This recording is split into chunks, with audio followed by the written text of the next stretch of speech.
You like that? You like that? Do a little countdown.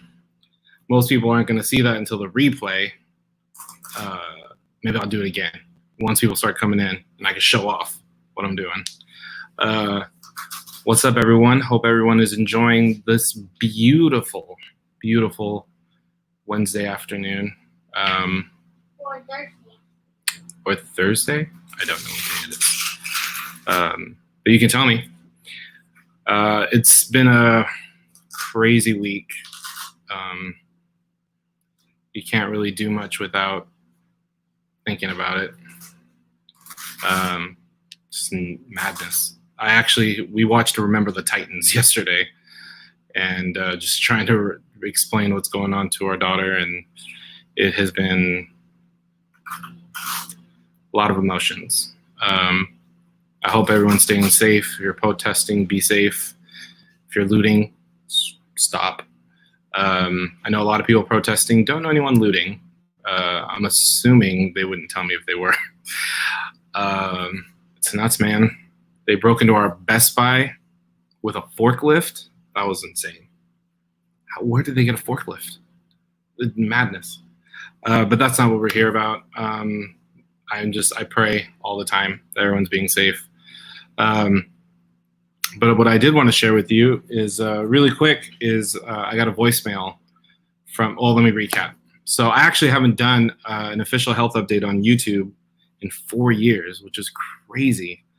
I called them Lewlogs, and I was trying to be consistent with it. And life happened. I got really sick and just didn't feel like editing, didn't really feel like putting a lot of effort into anything. So I apologize throughout that time if you were trying to get a hold of me and I just wasn't there. I wasn't there. So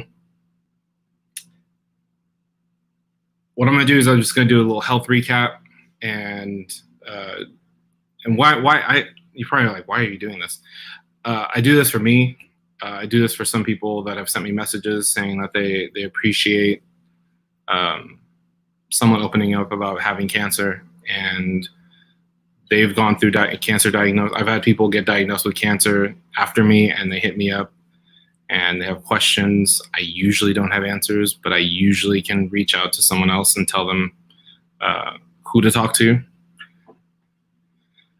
For me, it's cathartic. Like I'm used to being on stage, hundreds of people, no people, few thousand people, no people, chairs, lots of chairs, empty chairs. And I feel good sharing, and I feel good letting people into my life. Like my life's an open book. A lot of you guys know me and know that my life is wide open. Like I don't try to hide anything. If you ask me a question, I'll answer it. If you want to hear about my worst stories in Vegas, I'll tell you about it. But yeah, so that's why I do it. And if you think it's weird, you don't have to watch. It'd be weird if you're just sitting here like, well, I hate watching someone talk about their journey with cancer. But I do appreciate your support, and everyone's been so great throughout this whole thing. I got diagnosed in 2014, which is 6 years. It was 6 years in February. And so another anniversary happened. My 13-year anniversary in comedy happened a couple days ago, so that was pretty intense. So health recap.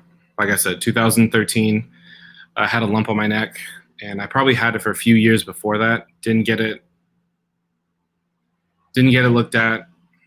I was really fat. I was 314 pounds and didn't know how big the lump was. And I got concerned after a while. I should probably get checked out. And let me tell you guys, if you have a lump on your neck, immediately get it checked out. Don't wait like I did. And on top of it, I didn't have health insurance. So I was nervous that I was not going to be able to get help anyway. And I've now learned that I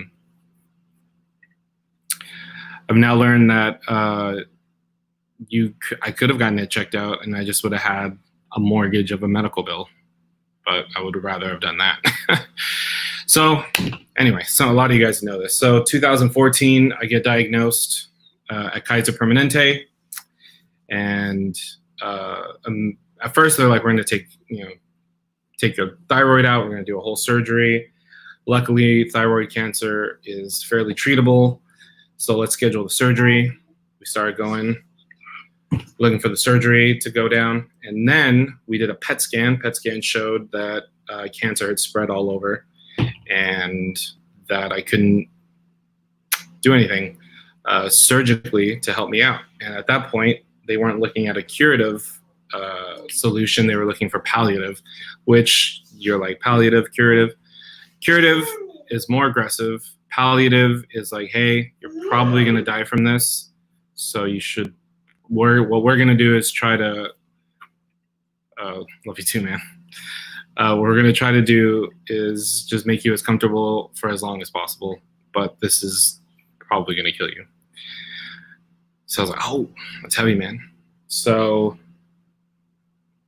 when that happened, we decided to have a baby before I started chemo treatments, and that's how we got our beautiful Sydney. And I think Sydney wanted to ask me something. Sydney, did you want to ask me something? One of the flies go to the cabinet. One of the flies. Oh, really? Yes. Okay, cool. Just leave it alone. No big deal. We're currently deathly afraid of wasps right now. So Sydney's now 5 years old, amazing, thriving. You guys know who she is. And it's been a roller coaster. So I went on a clinical trial back in 2016, I believe, and that almost killed me. I lost 100 pounds in 2 or 3 months and didn't eat, was in bed. Looking back now, I was really bad shape. Didn't leave the bed. If I did, I went to the couch. A lot of you guys came to visit me, which I love, and it really helped a lot having you guys come to visit me. Victor, Miles, a lot of my friends. My friend Regina says that you are a very smart girl, Sydney, just so you know. So that clinical trial was a bust. A few years later, they called me and said, we found that the levels of chemo we were giving our patients were toxic levels. So thank you for participating in the trial. So I felt like I did my duty, you know? Like, you're supposed to make forward progress with clinical trials, and I feel like I did my part. So flash forward, to be honest, 2017 and 18 were kind of a blur, especially right now at this point. So 2019, I started really getting slim. At this point last year, I was down to 140 pounds. I wish I could show you a picture. I probably can show you a picture. I was 140 pounds, not looking great. It was not a good look. I was very skinny. I always said I wanted to be skinny, and yeah, that was way too skinny. Way too skinny. Especially looking back now.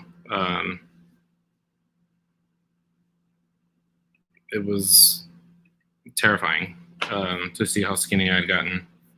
I went to Hawaii around that time. It was the best trip I'd ever taken, easily.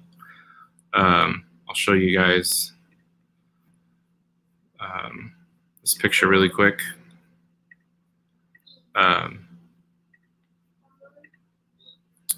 So that was me last year in Hawaii with my beautiful wife, and had the handlebar mustache. I should keep the handlebar mustache. Don't act like I shouldn't bring it back. I'm bringing it back, bringing the handlebar back. And yeah, so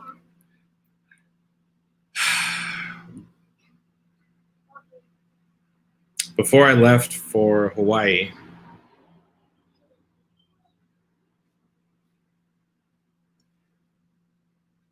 I met with my oncologist, Dr. Vikstrom, who is an amazing man, and just a real advocate for his patients. Kaiser, my oncologist, was the worst. Like, he gave me a treatment that I shouldn't have had until the very last thing I should have done was take the medicine he had given me. They didn't fight for me. They turned down the ideas for surgery. I quit my job to get out of the insurance, and plus I wasn't feeling that great. Jumped on my wife's insurance, went to UCSF, who were amazing. As soon as I met with them, they were like, oh, we need to do that surgery, get the lump out. They've been amazing. I don't deal with them anymore, just because I haven't had to. I would recommend them every day, UCSF. And yeah, the mustache is epic. Thank you. Thank you. I will show that to my wife. But I met with my oncologist, and he just took into account my scans, took into account my weight, how I've been looking. What's up, Sydney? I wonder when Mom's gonna be home. Mom will be home very soon, and she's gonna bring home that swimming pool, and we're gonna put it in the front lawn, and you are going to go swimming. Holla! With my new With your new swimsuit. Barbara loves my full beard. Thank you. Thank you.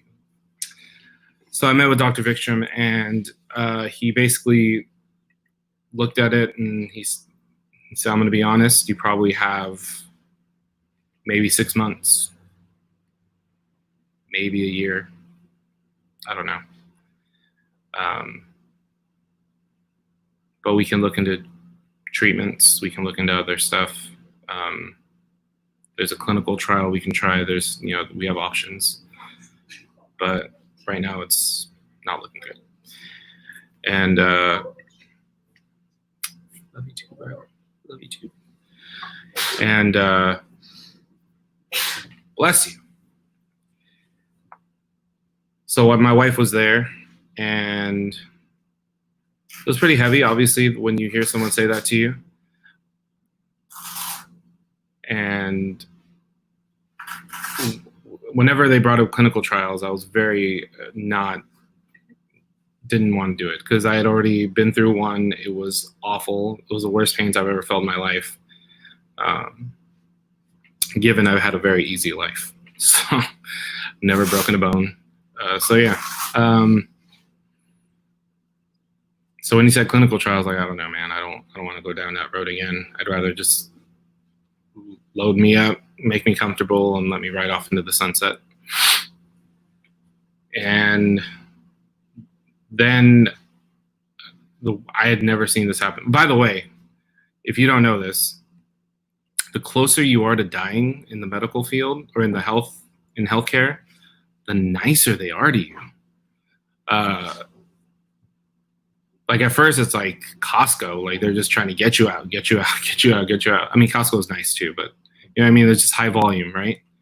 And then once they see the gravity of your situation and you're dealing with specialists, they get so nice. They sit with you. They don't rush. Dr. Vikstrom talks to me about movies. Like, he sits down and he's like, how do you feel about 1960s Italian horror? And I'm like, let's delve into that. Let's talk about that. So I appreciate that. So for any of you that aren't looking forward to dying, there's a positive. But something happened in that appointment that made me reconsider alternatives, and that was when my oncologist hugged Kathleen. And when they hugged, it was almost like I wasn't in the room anymore, and they just had a moment, and they were just like, he's gone, I'm here for you, I'm sorry. And it was almost like Patrick Swayze in Ghost, and my doctor was Whoopi, and my wife was Demi Moore, obviously. And it blew me away. Like, I just sat there, like, whoa. Like, I felt like an outsider in my own situation. And that's when I kind of stepped back and thought about it. And I didn't make a decision then, but that was the beginnings of considering doing another clinical trial. And because it was really like darkness forever, or I give this clinical trial a try, and then darkness forever. So in the end, it was going to be darkness forever regardless. And so I sat there, we went back home, and I was just sleeping a lot back then, and just, oh man, I can't even imagine how frustrating or sad that, I don't even know what emotion people were feeling around me. But I was just sleeping a lot and just laying down. And I told Kathleen, I was like, I think I want to do that clinical trial. And now here's the thing, the clinical trial, he told me, was going to be in LA. I was going to have to fly down there weekly at first. I was going to have to stay at a hotel. I was going to have to do all this stuff. And I was like, I can't, that's a week, every week. And I already feel awful. I was like, I don't know about that. But I sucked it up. And a few weeks later, I was like, yeah, let's do that clinical trial. And the crazy thing is I went down to LA, met with them. We did blood work. We did all, everything to set it up, filled out paperwork after paperwork. Oh my God. The cancer of having cancer is paperwork, authorizations, insurance form. It is insane. I mean, I guess cancer is probably worse than the paperwork. Anyway, whatever. In a close second, it's just paperwork. And I came back home, and they were like, all right, come down, and we'll start your first treatment on this date. And I flew down, stayed at a hotel. Kathleen went with me, and we stayed at the DoubleTree. Now we're going to UC Irvine. So UC Irvine's a hospital that I go to in Orange, California, and it's the Chow Cancer Treatment Center, I believe, and they are fantastic. Spoiler. I get down there, and the hotel's literally across the street from the hospital. I can walk to the hospital. I can see the hospital from the hotel. Like, I can't be any closer to this place. So we go downstairs. I get Starbucks to start, it's in the lobby. And this is when I knew, like, I was meant to do this. This is the beginnings of, like, I start noticing there's a lot of people in the lobby. It's a very crowded lobby. This hotel is like down the street from Disney, like 10, 15 minutes. So if you want to get away from the crowds and have a decent hotel, this is like a really good option.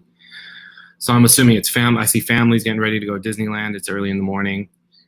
And I notice a lot of tall white guys and like a lot of fit white guys around here.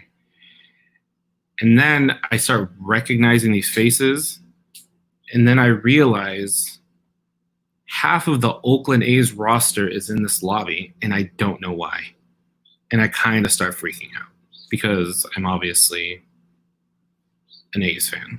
Any good, decent human being is an A's fan who lives in the Bay Area. So I realize that the A's are staying here. So I go to the counter to order my Starbucks, and I'm like, hey, girl, hey, come here. Why are the Oakland A's here? And the girl behind the counter told me that this is the hotel that out-of-town teams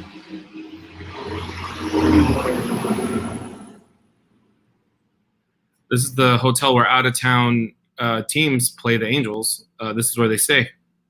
And I said, for real? And then I look, and the man, like the manager of the Oakland A's is standing behind me in line at the Starbucks. And I turn around, I'm like, are you Bob I'm sorry, are you Bob Melvin? And Kathleen will never let me live this down. The more that I asked him and communicated with him, the more I ducked out of respect. I don't know. But I was literally like, are you Are you Bob Melvin? Oh, I'm a huge fan, sir. I don't know why I did that, but I literally was down here shaking the man's hand. Like, I don't know why. And I'm like, this is the best start to any day of my life. And I go outside. Blake, the closer's out there. I see Chris, like, insane. And so I was like, this is the start of a damn good day, girl. The Oakland A's are staying at my hotel. I shared an elevator with one of them. Yeah. Was that your dream? No, that really happened. Oh, cool. What's up, Jay? Thanks, man. Do I look good? Appreciate that. Thanks, bro. So anyway, this is getting a lot longer than I had planned. I'm so sorry. I'm hoping this is interesting to some of you. Tell me in the comments if I should wrap this up, because if this is way too boring, by all means, I won't get offended, because I can get long-winded. So I'm walking to the hospital to start my clinical trial, and I notice the date, and the date is June 26th, and that was my dad's birthday. And my dad passed away 2 weeks before Sydney was born. And so, thank you, Reg. Appreciate that. Fairfield Bowl all day, girl. Daddy. Wow. Lauren, oh. Lauren, don't. This is a sentimental story. Don't ruin it. Like, we can go back to '89, girl. We could talk about it. Let's talk about it. A's Giants. Do you want to talk about that, or do you want to talk about your even years? That was so cute. Can't be a dynasty if you can't win 2 in a row. I'm just saying. So, Mark, I'm so long-winded, bro. Haven't even gotten to the news yet. So I'm just giving everybody a recap. So we're almost there, though, at the new. Hey, I'm already best friends with your husband. Let's hang out. Absolutely. We need to hang out once this Corona stuff is over. So, love you too. So what's up, girl?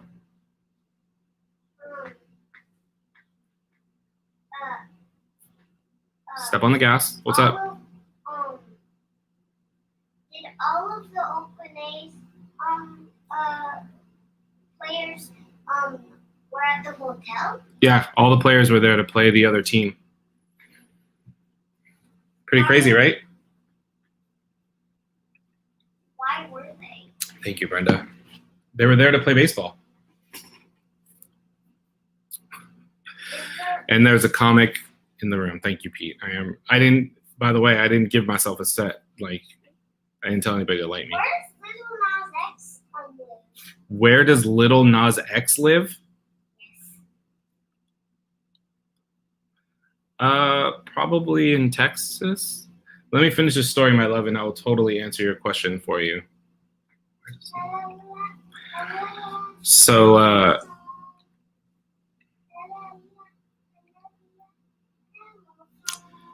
So I started my clinical trial on June 26th, which was my dad's birthday. And that was another sign, who is also an A's fan. The reason I was an A's fan, I am an A's fan. The reason I'm a Niners fan, the only reason I'm really a Niners fan, is my dad. And that was another sign. I looked at Kathleen, I was like, wow, this is really weird, right? So I started the trial. And what it is it's 3 pills every day. I take 3 chemo pills. It's called Blue 667 if you want to Google it. And just regular pills, just bright blue. And I take it 3 times, or I take 3 pills one time. I said that in a really awkward way. Every day I take 3 pills in the morning. And I have to keep a daily log at the time that I take it. I can't eat 2 hours before, can't eat an hour after. Mom's home. And so that's that. And I started taking it. And within the first month, I was hospitalized twice. And I can't remember what I was going through, what I was feeling, but I did get hospitalized. And the second time was more serious, if I remember.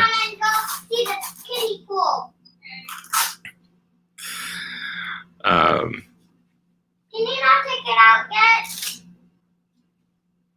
So I was hospitalized twice, and the second time, I don't know if Josh is still in here. Josh came and visited me, but long story short, 25 minutes in,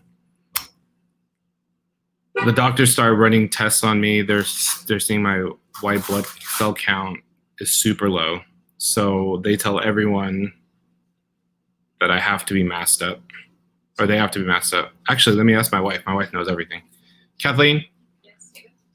Remember in the first 2 months of the clinical trial, the first month I was hospitalized? Yes. Was that the time where I was super white blood cells low? Yes. And everyone had to be masked up, right? Yes. And Josh set up the Nintendo for me and all that? Yes. So, yeah, the second time I was hospitalized was very serious. And they didn't know why my white blood cells weren't coming back, right? My white Your blood cell? platelets My platelets were very low, low. and your white blood cell count was very low.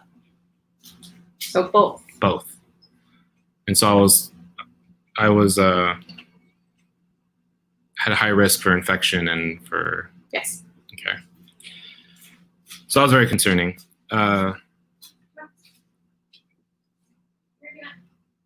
Thanks, bro. So we were worried. We didn't know what it was, and then they had to do. I had this full feeling in my stomach, and I didn't know why. And so they did a procedure where they have to drain liquid from my abdomen. And what's it supposed to look like? What's the fluid from my abdomen? It's usually like a clearish, yellowy color. Like clear, mostly clear. And yours looked like vanilla pudding. Mine looked like a cafe, like a vanilla latte. No, it literally looked like vanilla pudding. Did it? It was thick. I thought it was brown. It More was brown. thick, and it was white. And the immediate thought was it looked like pus, which it couldn't have been. Sorry, who am I talking to? A few hundred people. Oh, okay. So the fluid that was pulled out of your abdomen was it looked like vanilla pudding. It was a whitish, yellowy color, but it was thicker and very milky looking, which was concerning because it looked like pus. However, it couldn't have been pus, and I knew that. What is pus, Mom? Let's talk about it in a minute. Because if it was that much pus coming out of you, it would have been septic. Which I don't know who am I talking to, which is not good. That you would have been dying, like overall infection over your body. However, it was chylous ascites, which is we learned was because the lymph nodes were dying so quickly. Oh, spoiler! I'm sorry. Spoiler! I'm sorry. I don't know what I'm doing. Let's get into that. It was chylous ascites. So it was Carl Lewis's ascites. So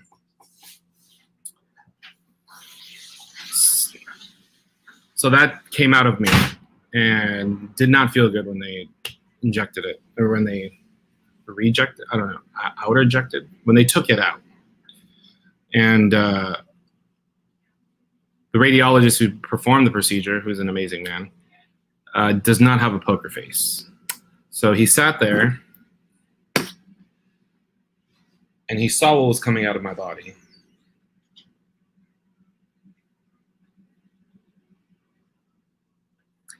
And he looked very concerned, which was not helpful to me at all. And so, but he turned around and he goes, David, I don't know. Thank you, bro. Extract. By the way, Chris Hemsworth movie, Extraction, pretty dope. He tells me, he's like, David, I don't want to blow smoke up your ass. But now do you want to tell him? No. you sure? Yep. Because you can use a medical term. I just wanted to get to that part where No, I didn't know what I was doing. I'm sorry. you were doing a really good job, and then you started giving like the good stuff, like the. I'm sorry. I'm sorry. But do you want to now? No. You can. No. Are you sure? No, it's not my story. Okay. It's our story. So, insight into marriage. So, he tells me, he's like, Dave, I don't want to blow smoke up your ass, but I believe the reason that this fluid looks the way it does is because your tumors are dying off at a very rapid pace, and your body's having a hard time keeping up with it. And so I was trying to wrap my head around what he just said. I was like, did you just, you're saying tumors are dying off? Because I had spent this whole time with growing tumors or stable tumors. Or, hey, we found another tumor. Like, well, where's Waldo? Except tumors, and you really don't want to find Waldo in that case. He said, yeah, I don't have an explanation, but that's the only one that I can think of. So I'm like, well, that's not bad. And yes, it is a good movie. I highly recommend it. So that was pretty cool. And I was like, wait, so that's not bad. I've been on this a month, but I mean, obviously it can't be, it's not, it's a, first of all, it's a phase 1 clinical trial, meaning they're just underway with it. I don't know how many phases there are, but generally a first phase, like a phase 1 trial, you're not expecting crazy results. So that's the first month. They decide, actually I started off with 4 pills, and then now I'm back down to 3. After that, after that first month, my doctor, Dr. June, was, we're gonna cut back on the chemo and see how 3 works. And so, and off to the races we were. There have been trips to LA where I felt awful. I had to delay my flight. I was gonna go by myself, and then I felt so awful that Kathleen had to call into work to take me. I'd be in that hotel room just feeling awful, and all I could do was put The Office on and try to find a sense of normalcy and just try to just focus on being positive, and which is hard when you're facing crazy stuff. And so I was going weekly, then it became every other week. And every time I go, I get blood work done and I meet with my doctor. And here's a crazy thing. I go down to LA once, so I was going weekly, and at first it was, they were doing EKGs, they were doing all these monitoring systems, and they were really like looking over everything. I had to sit there for 8 hours and just in this room, and God bless Matt Larson. I don't think Matt Larson's on here, but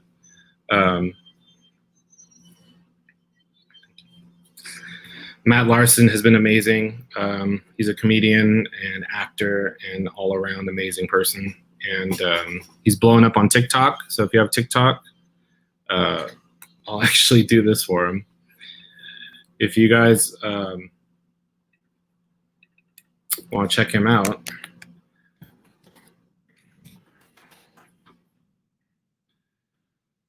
that's him down there. That's his TikTok, his Instagram, that's everything on his social media. So check him out. He's amazing editor and all that stuff. So if you know Matt, tell him I shouted him out. But Matt sat there for 8 hours with me. He spent the night at hotels with me, separate beds. But then we put them together. It was fun. And he's been amazing. Like every time I go down there, he has come to, just be there for me when I was by myself, because no one really wants to be by themselves when they're going through this stuff. So I had to get blood work every time, but I would only be at the doctor for like 5-10 minutes. So I'd fly down, get my blood work done, and then Go outside. I am outside. And then I'd have the rest of the day to myself. I'd fly in the night before, go to my doctor's appointment in the morning, 10 minutes, do my blood work, and then I was free the rest of the day. So I really made lemonade out of this situation. I would go, at this point, I've had a schedule, I've had a routine. So what I do is I go to the dispensary, grab a pre-roll. I have the AMC movie pass. There's an AMC in walking distance. There's a huge outlet directly across from my hotel, walking distance. And Can you help me open so I would enjoy my pre-roll, go watch a movie the night before, save the pre-roll, go to my doctor's appointment, have lunch, and then go watch 2 movies, then fly out. So I turned this awful situation into the best thing I possibly can, and that really helped with my mindset and just escapism, just being there to watch movies and just forgetting about what I was down there for. And it was fantastic. So I noticed that once I start taking this chemo, like a few months in, my energy's coming back, and I'm eating more. I have more of an appetite. I'm able to play with Sydney. Before, like I couldn't even chase her around the yard. I couldn't do any of that stuff. I couldn't lift her up because my back hurt. I had this horrible back pain for years since I got diagnosed, and I couldn't sleep on my sides. I couldn't sleep on my stomach. I couldn't sleep. It was so hard to find just a comfort to sleep. And so I noticed, man, within that first month of taking Blue 667, the pain went away. I was taking like 60 milligrams of morphine, like long-lasting morphine, and then, or long-lasting, time-released morphine, and then I was taking, what's the other one called?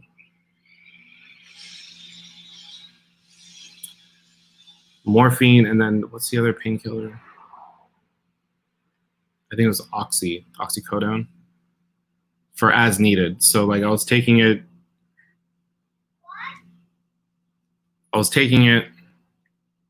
morphine twice a day, and then the oxy whenever I needed it throughout the day. And I was taking a good amount. Like it was all bad. And I had never taken painkillers in my life, and I didn't want to get hooked on them. And so I was scared about that. So I tried to just, suck it up. But Kathleen was, she's like, hey, this is not a time to try to man up. Like you need to, like, if you're in pain, this is what it's there for. And I was like, but I don't want to get addicted. I don't want to get hooked. And she's like, David, you have stage 4. Addiction is the last of our problems at this point. Like, we want you to be comfortable. And so, but after a month or 2, I noticed that my back pain went away, like completely. I had no more back pain. And it blew my mind. I was picking up Sydney again. I was running around chasing her. I started having energy. I was being productive, whatever that meant at the time. I was trying to do comedy. And this whole time, I was trying to do stand-up. And if you guys saw me, like, I would do stand-up and literally dip right after because I could not. Like, I was sweating on stage. Like, my palms are sweaty. I couldn't. It was bad. I tried so hard because that's. And I did have, like, decent sets sometimes, and, people laughed and it felt good. Like that also just helps your brain. Like engaging in something that you love is, man. So here we are. So it's been a year almost. It'll be a year in 23 days, my dad's birthday, that I've been on this trial. And today I have gained some weight, y'all. I have gained some weight. Why don't you guys guess how much I weigh today? I want to see in the comments. How much do you guys think I weigh? And I'm going to type it out. And I want to see what you guys think. Banana. because it is bananas. And I'm gonna write it on here. I have to close my eyes, right? Yeah.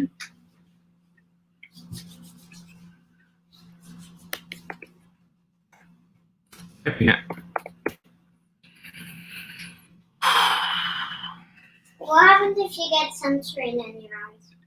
So let's get rid of that skinny. So thank y'all. Okay, I see some guesses. Okay, people are guessing. Let's see. Reggie, okay. Barbara, thank you. Jay, it's 2:30 in the morning. I feel you. Wherever you are, Amber. Just kidding. Mark, okay, I see. Okay. Barbara, at my lowest, I was 140 pounds. With that picture, if you didn't see it, that's what I look like. Let's just get a full shot of that. That was me. And so, did you go high? Did you go high? Because today, as of right now, 12:26, I just weighed myself. I am weighing in at 247 pounds. Booyah! David Lou is fat again, y'all. What's up? If I had music, I'd play it. I don't know what to do right now. But I'm fat. Holla holla. Yeah, I've gained 107 pounds from this time last year. And it is awesome. I have been eating my ass off. That's when you saw me at church, was when I was that tiny. So that's 247 pounds. Now I know it's time. Like, I met with my oncologist, and he's like, okay, maybe it's time to put the snack drawer away. Because before they were saying they were like, David, eat whatever you can, whenever you can. So next to my drawer, or next to my bed, I had a snack drawer with Oreos, Fritos, Doritos.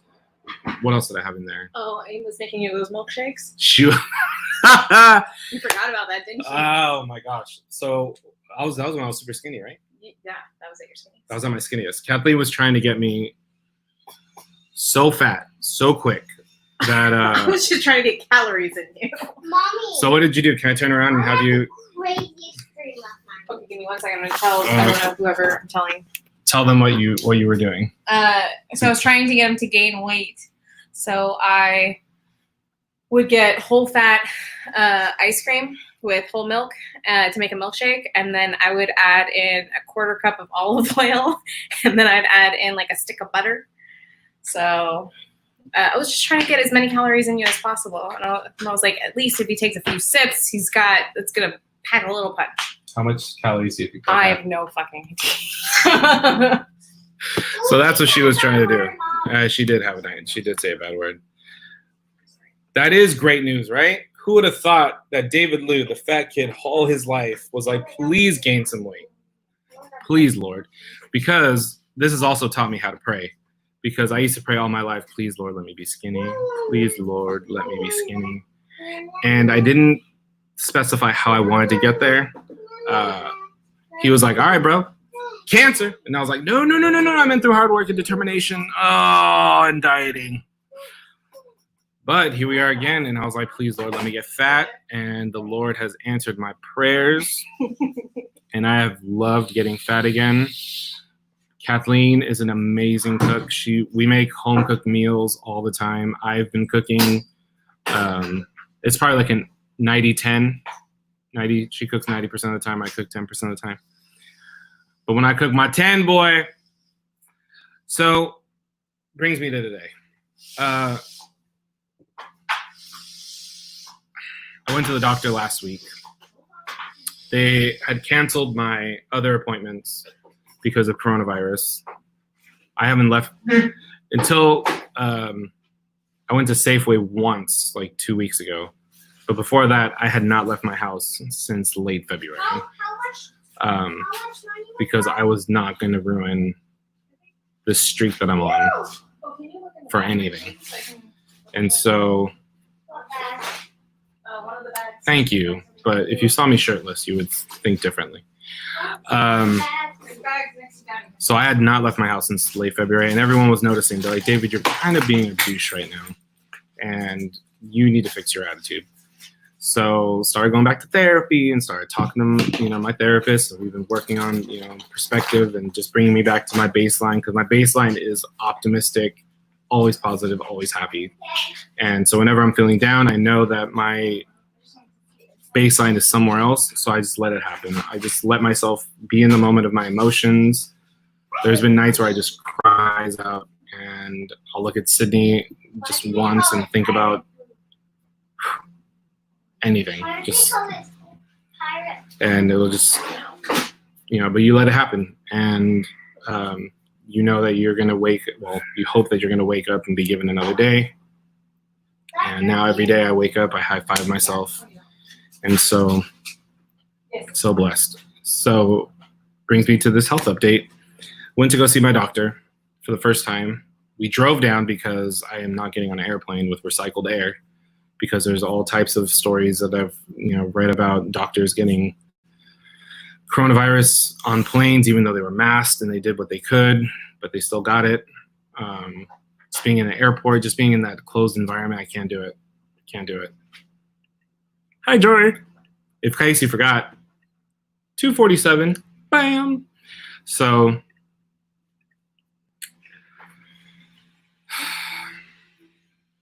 I went to the doctor for the first time, and that was, we took a rental. By the way, the most beautiful thing about this, just besides my weight gain and I think my health, they cover everything. They pay for my hotel, they pay for my food. I tried to get them to pay for a VR experience, and me and Matt Larson did at Downtown Disney. They did not cover that. But yeah, they take care of me, and I'm so thankful. What is bikini? So went to the hospital for the first time, drove down there. Everyone has masks in LA County. It is super serious down there, and I felt so, I want to say I was so safe, but I felt reassured because I went to Quiznos down there, and they kicked a guy out of the Quiznos because he didn't have a mask. And that's how serious it is, because LA County has a lot of cases. And so everywhere people had masks. Homeless people had masks on. It was crazy. So go to the DoubleTree. There's 0 people at the DoubleTree, by the way. Memorial Day weekend, 0 people in the lobbies. There was no A's players. There was the Starbucks girl. The Starbucks is closed. There's no bail. There's bail bondsmen. There's no bellboys. There's no valets. There's nothing. Like, I don't know how many people lost their jobs, but it is depressing. And it's, man. And then you start going down that rabbit hole, thinking about all these people that are on employment, people that think they're going to get their jobs back, but these companies are like, man, look, we can do this with less people. Let's make a profit. Oh, man. Anyway. So now last week I went to the doctors. We had a road trip. We took Sydney. She got to go to Los Angeles. She was super stoked. She loves it. Exactly my question. That was also my question. Did they serve cookies? You have to ask for the cookies. They don't just give them out to anybody. You had to request them. And they had signage everywhere about keeping it clean. Nobody's allowed in your room while you're in there. There's no housekeeping. Like, they'll stay at the door if you need. Like, at the least, I know that the DoubleTree, publicity-wise, cannot afford to have a COVID, patient test positive after staying in their hotels. So even if they're not thinking humanity first, I feel like they're doing as much as they can, and I felt pretty comfortable staying in our hotel room. But only essential people are allowed to travel and stay at their hotels. So, hi, Joy. So I think I did that 2 or 3 times. So hi. So I went to my doctor's appointment. Kathleen and Sydney got to go into the pool and the hot tub. Literally no one was there. They had just them. They had a ball. So this time around, I got blood work done By the way, people always ask me if I got a port put in. No ports. I've refused this entire time to get a port. It's been told to me that it'd be easier. There's less poking, less prodding. But to me, it just felt so permanent to have surgery to put something in me that's cancer related. And I was like, you know what? I'm gonna go through it. I'm gonna feel every poke. I'm gonna feel every blood draw. I'm gonna feel everything, and that's okay because it's part of it. And I'm not gonna put accessories in me related to having cancer. That was just my view of it. And so I did my blood work. Saw all my girls down there. A lot of the ladies know me there, and you know how I do. I'm making entrance, and so everyone was like, "David, Lu, ¿cómo estás?" And I was like, "Dora, ¿cómo estás, Dora? Rosa, ¿cómo está Rosa?" I say hi to everybody. Get my blood work done. Go see my doctor. She is super excited. She sees me. She hasn't seen me in months, and she just looked at me. She's like, "David, oh my God, you look great." And I was like, I think the word you were looking for was fat. She just laughed. And we were just having, and I think about what that appointment was like versus the one I had a year ago. It's like 9 days. So she was very happy. She said, we're going to keep going, keep doing what we're doing. Stay on it. We're going to do a CT scan. We haven't done one in a long time. We're going to see where you're at. And so I did that and did my CT scan afterwards. And after that, we went back home. Well, first we stopped at Porto's Cafe. I don't know if any of you guys had Porto's Cafe in Burbank or North Hollywood, Burbank. The most amazing Cuban food ever. So anyway. Drove back. Sydney was amazing. 0 screen time on the way down, 0 screen time on the way back. We listened to music. My daughter is my daughter. We listened to No Scrubs. We listened to Lizzo. She's also my wife's daughter, and we listened to Sarah Bareilles and Dream Street. Oh, wait. Actually, I played Dream Street. You did. You played all of those things. I played all those songs, actually. My wife had no say in any of those. So, and we're back home. And so my doctor says she's going to call me with the voicemail, and she was going to check if Joy loves something food related. I know that I'm on the right track because this girl is, I think I tried to call her picky once, and she said, no, I'm a foodie. I'm a foodie. So, Porto's is so bomb. We brought so much food back. That was the best thing about driving. We're going to drive down next time and bring even more Porto's back home. What did she pick? I don't know what you're talking about. What did I say? What did she pick? I don't know. Remind me, Reg. I don't know what I said about that. So, and Rhoda. Thank you, girl. Thank you. So here we are. And she called and left me a voicemail because I didn't answer it. And if you guys know me, I don't normally answer my phone or text messages, but I'm trying. Oh, you got the different. Sorry, I just saw your text. Oh, what music did she pick? Oh, what music did you pick on the road trip? I feel like you deferred a lot. I think most of it. I was driving. I know, but normally the driver. I put them on that playlist. Oh, thank you for asking. Aubrey knows. Joy, I'm going in July, so let's talk. I'll bring you some food back. So, what music did she pick? Yeah, so she picked. We have Apple Music, and so that sounded like a humble brag. We pay for music. She picked a playlist on Apple Music called Epic Sing-Alongs. Is that what it was called? Yes. Yeah. And so these were all songs that are epic that you sing along to. However, whoever made this playlist knows not the art of a playlist. For example, I believe it went from Destiny's Child's Say My Name to Our House from no, Come On Eileen. It was Come On Eileen, the original. Say My Name, Destiny's Child.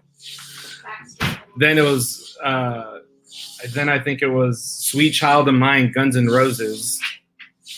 Then it was Backstreet Boys, I Want It That Way. Then it was the most random playlist. Like, you could not get into the groove of it because you'd be like, say my name. The next one you're like, what is going, girl? What? Like, the playlist was insane. Anyway, I digress. It was hilarious though, because we didn't look at the playlist while we were playing it. So what I wanted to do was I wanted to hear this voicemail with you guys for the first time, because I haven't heard it yet. And so she did tell me, like, she said she was going to look at my blood work, and it was super fun, and it was all over the place. I'll have to post a video of Sydney doing it. It was so funny. Oh my gosh. Anyway. So I want to hear the voicemail with y'all. She said she was going to call me if she had bad news for the blood work, but she was going to call me with the results for the CT scan. So I'm hoping it's, anyway. So we're 56 minutes in, and now we're going to get to the news. So thank you guys for still watching. I don't even know this. Thank you. Like, so hopefully you guys can hear this. And I have, let's see. I'm going to do a test voicemail. Let's see.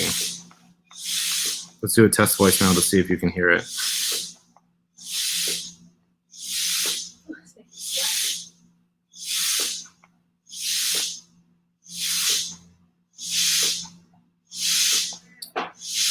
Nope. See, that's why I do a test voicemail.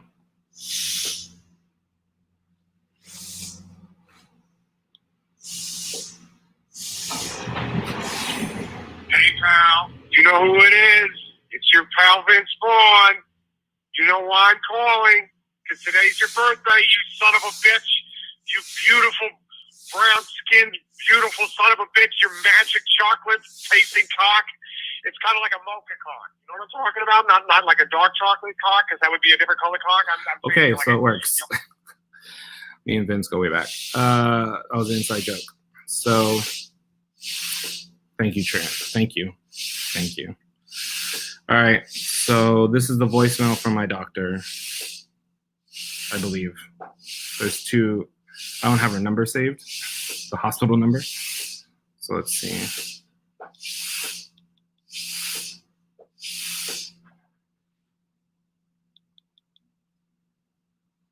Here we go. Hi, David. This is Dr. Zhu. Just want to let you know that your scans from yesterday looked really good. Everything is stable. For example, the next CT did not show any evidence of recurrence. The chest CT showed the lymph node around your spine area is stable at 10 millimeters, so it's still very small. And then the abdomen CT is showing the spots in the liver actually are decreasing even further. And some of the lymph nodes have not changed. So overall, this is all good news. So we'll just continue the clinical trial, and I'll see you probably in 8 weeks. Annabelle will reach out to you. Okay, you take care. Bye-bye.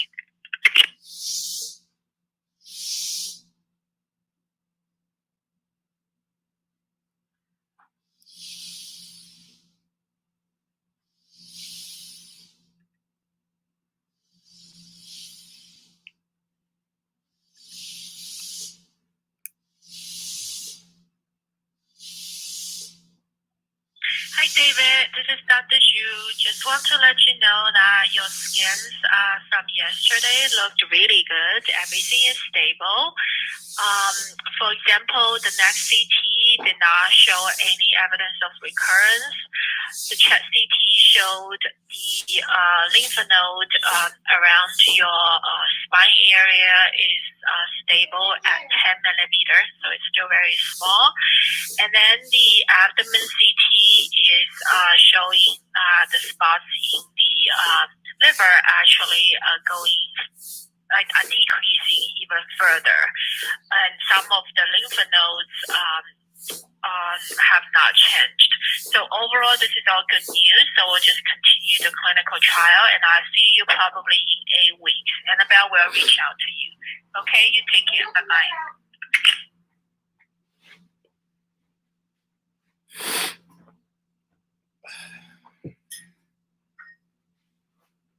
Now how are we gonna get the water? Cool. So yeah, that's not terrible news.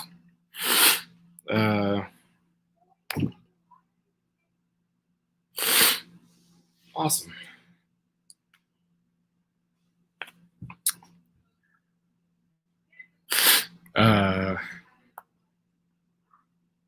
You always brace for the worst and then hope for the best, right? So that was good. That was awesome. So yeah.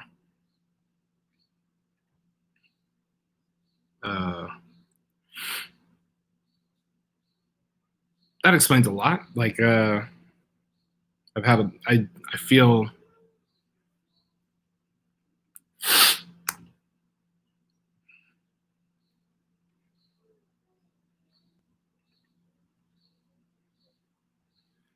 it's probably as normal as I felt in a long time. I bought a bike. I've been going cycling. I don't know what to call it. My daughter got off her training wheels.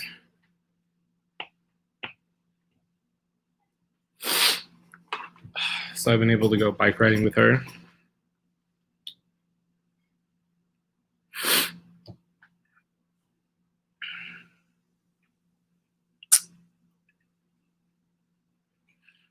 So yeah, thank you guys for watching. I don't really know how to end this. I should have thought of that. Since you guys are watching, I am doing trivia. This Saturday, we're doing Friends trivia. And hopefully you guys want to get in on that. It's the first time I've cried on camera, I think.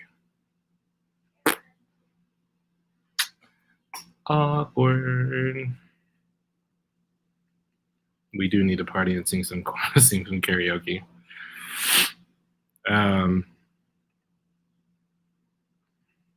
So yeah, thank you guys. I don't know what else to say. Any questions? I don't know. Joy, you are on the list. I do have you on the list. Thank you, Lauren. And we have to talk about you. Look at that photo. Look at you. Or let me go this way. Look at you. Look at that baby. We got so much to catch up on. Wow, blast from the past. Jay, what's up, man? Thank you, sir. Thank you.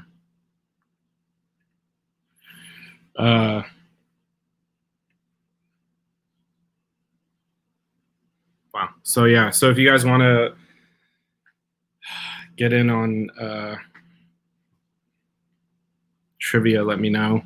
I just need your emails, and I send out contestant info. I make it real legit. I want this to be like a thing. Last time we had 40 contestants, and we had the people who won were people I don't know from Dallas, Texas. It was a family that won, and so that was pretty awesome. And so Friends, I feel like I already have about 15 people signed up now. It was like 10 yesterday. And so, wow. Anyway, I think it's time for me to play some Animal Crossing, and then I'm going to be productive. I have a lot of stuff to do. So if you guys want to know what I've been working on real quick, I became a keynote speaker once I got diagnosed, and I've spoken at Relay for Life several times at the closing ceremonies. I'm still doing stand-up. Obviously not now.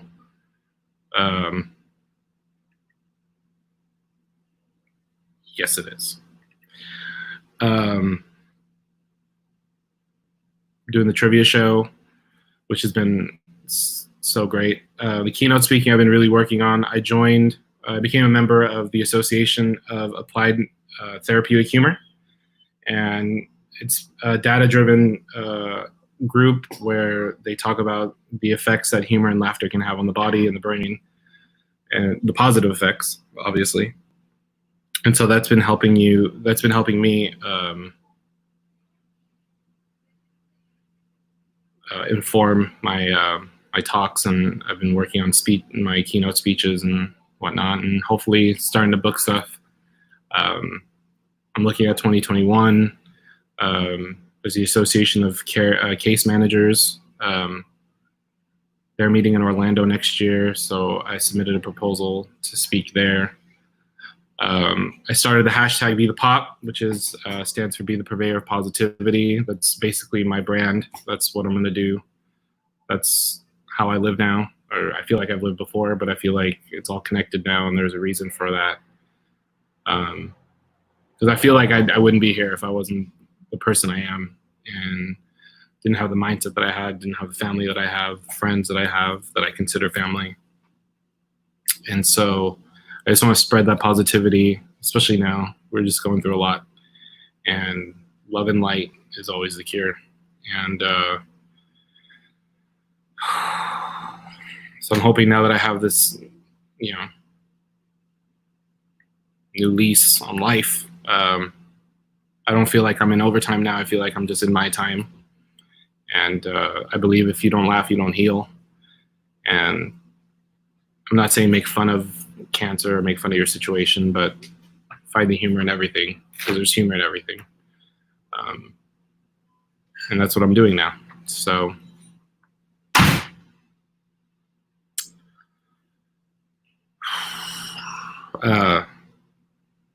so if you guys know of any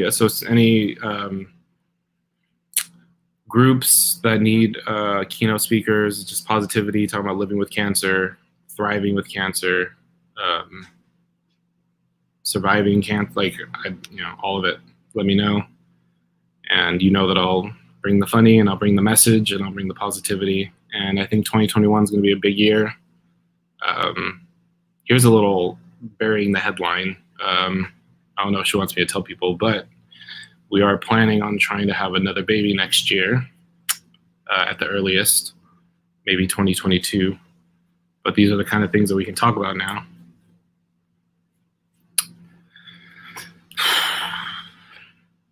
So yeah,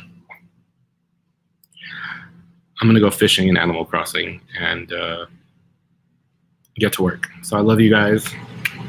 I love all of you. Thank you guys so much. I did kill it at Back to the Future Trivia. I should have won. I will keep doing what I'm doing. 2021, you'll see. And yeah. Whoever you're quarantining with, hug them. And miss you.